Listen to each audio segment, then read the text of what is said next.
Welcome to the FL Studio 20 Complete Beginner's Guide. I'm Michael, and today I'm going to be showing you how to use this software from a beginner's perspective, simplifying the process and just making sure that you really understand the basics of the software so that you can start making music the way that you want to. I've been using FL Studio for a few years professionally, mixing music, producing, mastering music, and I'm also an FL Studio Power user, but I do remember what it was like beginning and just how complicated everything looked. Today I'm just going to be simplifying the whole process so that we can just start making music and stop worrying about the software so much. So let's just get straight into it. When you first open up FL Studio, it might look a little bit confusing, but don't worry, this is all going to make sense in just a few minutes. The first thing would be looking at the menus and these buttons up at the top. So you've got your file menus and your option menus. If you go into file menu, this is where you're going to be opening projects, saving projects, exporting your MP3s and WAV files, got your MIDI settings, audio settings, general settings, all of that stuff, so you can sort of configure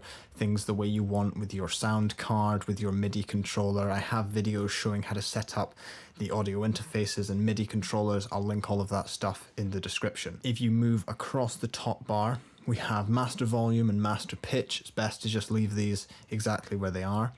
And we have the transport controls here. So you can either choose between your song or your pattern. I'll explain the difference in a minute. And you've got your play, pause, stop, and record, and your tempo.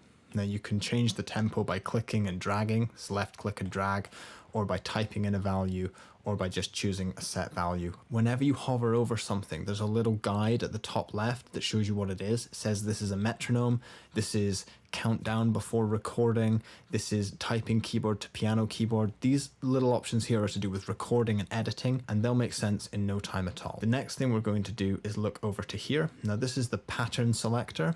The way stuff works inside of FL Studio is that you build patterns and then you arrange these patterns into songs. So this is where we're going to go to choose our patterns later on. Then we have a really important section here, and these buttons control which windows we see inside FL Studio. So we have options to see playlists, piano rolls, channel racks, mixers, and I'm just going to explain what all of this is right now. So basically there's 5 main sections. We have at the side a browser here. This contains all the samples, instruments, and stuff on your computer. So this is where everything is stored. Then you have a channel rack, and this is where the samples and instruments that you've chosen for this project are stored.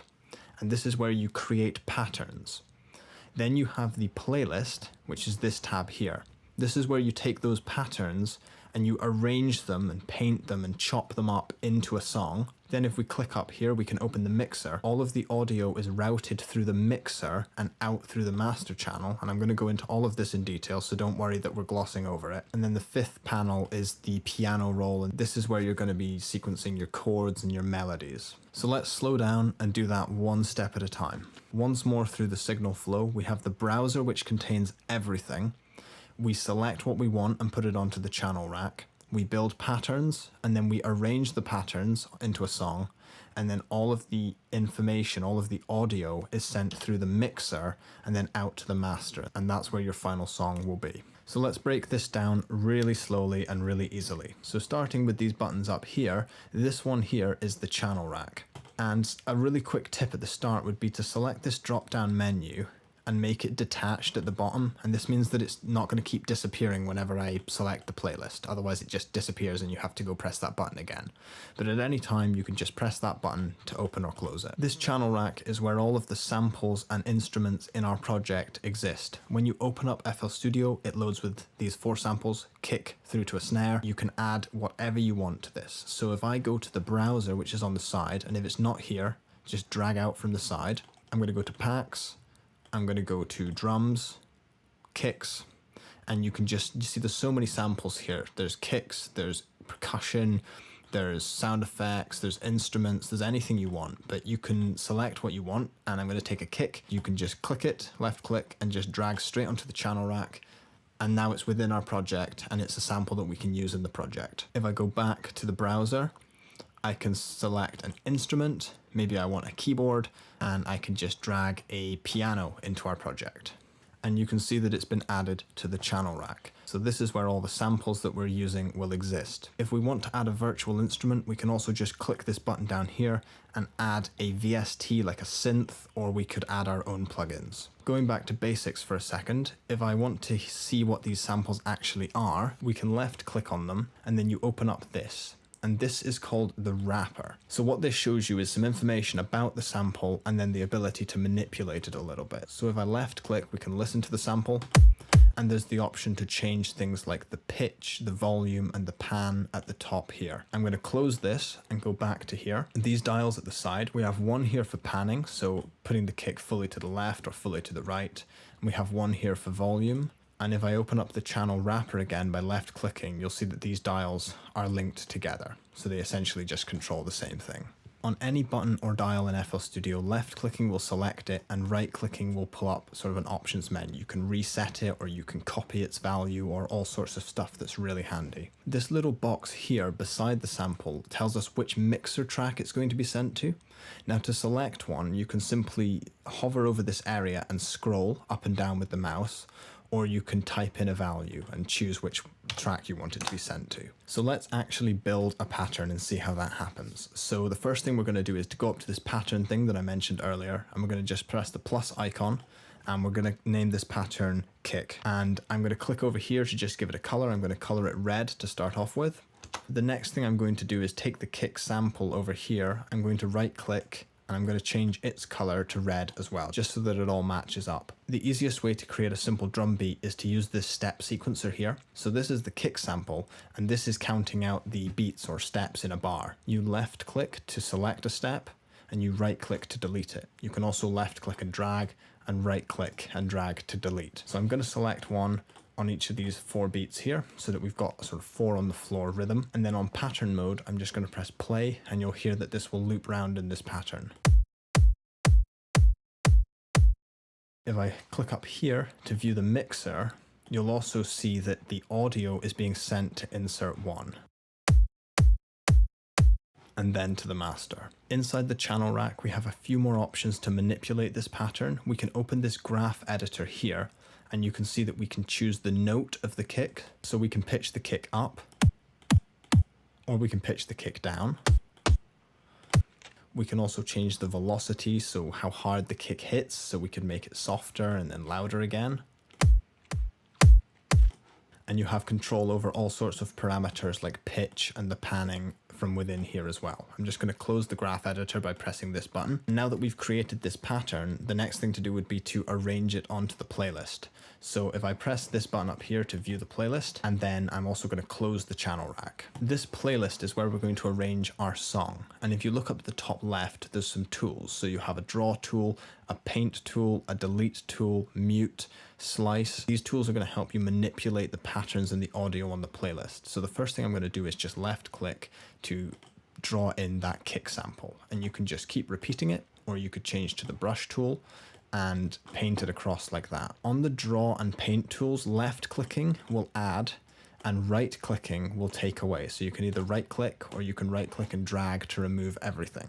And just like with anything on Windows, if you press Ctrl Z, it will undo what you've just done. Unlike other DAWs, you don't actually need to keep your kick or your pattern all on the same track. You can actually just put them absolutely wherever you want to, but it's good organization to just keep one sound to one track.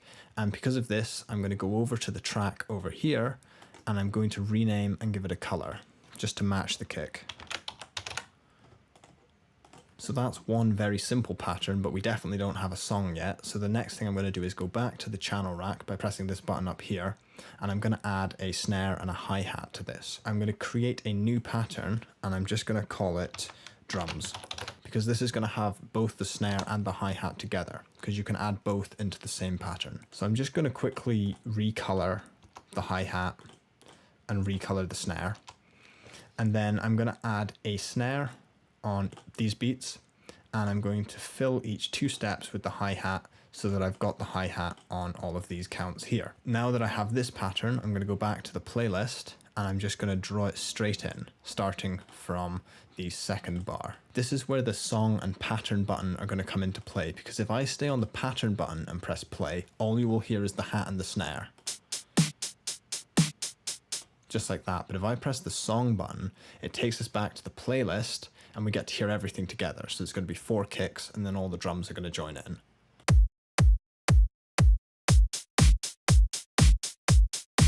So it's pretty boring, but you can see the basics of arranging. And again, if I just click here, go rename, I'm just going to call that drums and give it a color. Another thing you can do is group stuff on the playlist. So you can right click and group with the above track, or you can right click and press G and it will keep grouping tracks together. Then if you go to the top one, you can right click and select auto color the group so that it all stays nice and neat and tidy and organized. It's really good to stay organized with your projects, especially when they get big and complicated. It's just best to know what's going on so that you have complete creative freedom to try whatever you want. Looking back at the channel rack, you can see how it's easy to sort of paint in drums, but this didn't really cover that piano roll that we talked about earlier. So what I wanted to show was that on each of these samples, if I right click and select piano roll, it's going to open up the piano roll that we talked about earlier. This gives us really detailed information about the MIDI information in the pattern. MIDI is just these notes on this virtual keyboard that's controlling the sample or the virtual instrument. We can repitch these hi-hats. We can adjust the very, very fine timing of everything. You can zoom in any of the panels by just going to the top and scrolling in. You can adjust them off the grid. You can also add in extra samples that you wouldn't be able to add in just by using the channel rack. You can also control down here the velocity, the panning, the fine pitch and all of that stuff. So if you wanted to, you could do stuff like pitching down the hi-hats at the end of the phrase. Let's see what that sounds like. Stuff like that might make it a bit more interesting, but let's just keep it simple for now. I'm going to now use a virtual instrument to show how an instrument pattern can be made.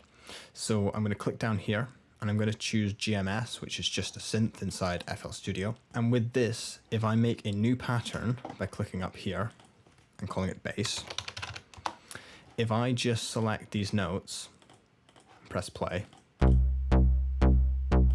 it's only going to give me the middle C note, which is no good if I want to program a bass line. So what I do instead is I go to the piano roll and you can pick whichever notes you want, and then you can lengthen these notes.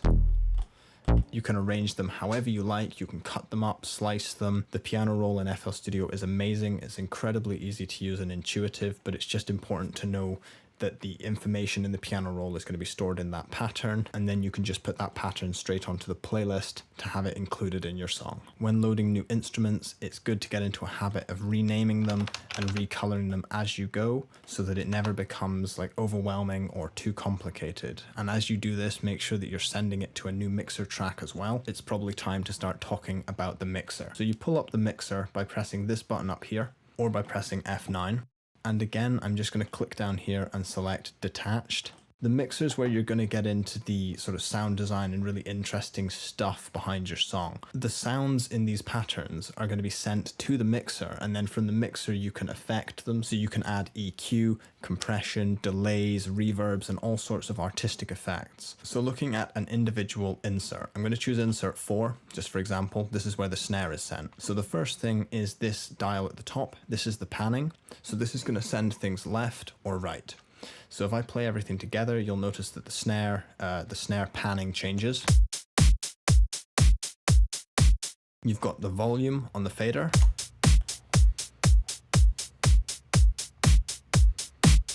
There are some options down here for polarity and swapping the left and right channels, and you have a stereo separation dial so that you can make things sound a bit wider or a bit thinner. On each insert, you also have an effects chain here. So for instance, in slot 1, I can load up an equalizer. In slot 2, I can load up a reverb, and then you can start really manipulating your sounds. In this case, it's going to be EQing and adding a bit of reverb to a snare. The signal comes from the sample or the instrument into the insert, then it goes through all the effects slots and then through the sort of effects on here like the panning and the volume before each of the tracks is sent to the master, and then the master channel combines them all together. Just like everything else in FL Studio, if you right click on one of these inserts, you can rename it, and you can also give it a color to stay super organized, and there's all the basic and advanced functions that you'd expect a mixer to have. I have other videos detailing lots of specifics about the mixer and all the different side chaining and routing options available to you, but I don't want to complicate this video. The reason you want to separate each sound onto a different mixer channel is because the snare's reverb, you're not going to necessarily want that on the kick drum or the clap or the hi-hat, and you're not going to want it on your bass, so you want to make sure that each sound goes to a new place on the mixer so that you can have a fresh set of effects for it, set the volume right, and really get into the mixing and mastering of your beat or your song. Going back to the channel rack and the playlist, as you start adding more patterns in, you'll notice that this pattern picker at the side starts filling up with different patterns, so you can select your patterns really quickly here, modify them in the channel rack, or select them here and then drag them into your playlist. The last thing that I want to talk about is how to export or save your song.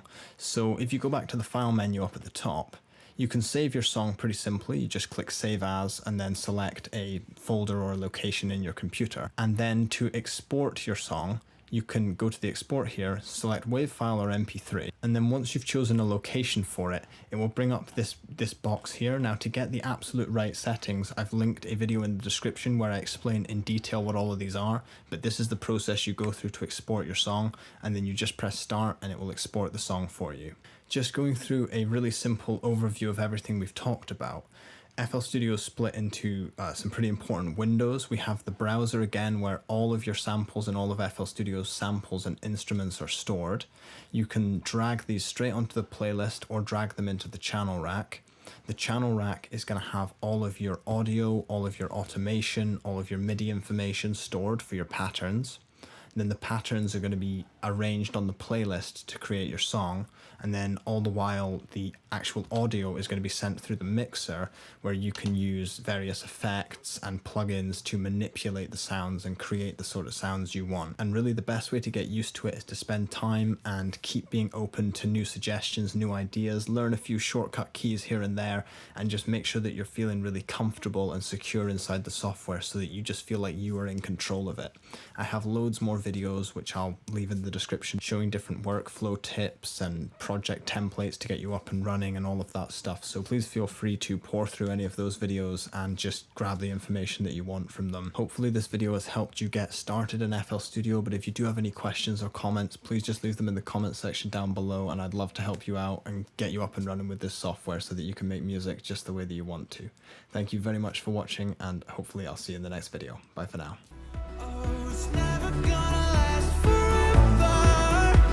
We'll always find a way to end.